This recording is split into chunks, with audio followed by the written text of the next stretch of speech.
ஒரு பொண்ணு கூட பழகுறேன்னா தப்பான நோக்கத்துல மட்டும் பழகாத. நீங்களும் பசங்கள்கிட்ட பழகும்போது தப்பான எண்ணத்தோட பழகாதீங்க.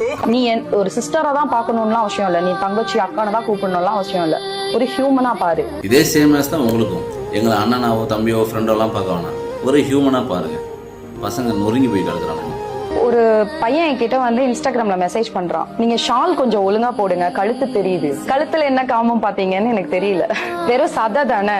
நான் பஸ்ல போயிட்டு இருக்கும்போது என் பேண்ட் கொஞ்சம் இறங்கி வச்சு ஜட்டி பின்னாடி தெரிஞ்சது. அதை பார்த்து ஒரு அக்கா பேண்ட்டை கொஞ்சம் ஏற்றி கொடுப்பா, அசிங்கமா இருக்குனாங்க. என் ஜட்டி தெரிஞ்சதுல அப்படி என்ன அசிங்கமா இருந்ததுன்னு எனக்கு தெரியல. பேட் கமெண்ட் ஆக்சுவலி ஒருத்தன் கேட்டிருந்தான், செக்ஸ் எஜுகேஷன் எப்படி பண்ணிருப்பாங்க பிரதருக்கு, அவுத்து காமிச்சிருப்பாங்களா அப்படின்னு. அப்ப அவனுக்கே செக்ஸ் எஜுகேஷன் என்னன்னு தெரியல தானே. அதுல அவனுக்கு அந்த பெட்டு மட்டும் தானே தெரிஞ்சிருக்கு, செக்ஸ் எஜுகேஷனுக்குள்ள என்னென்ன இருக்குங்கிறது தெரியல.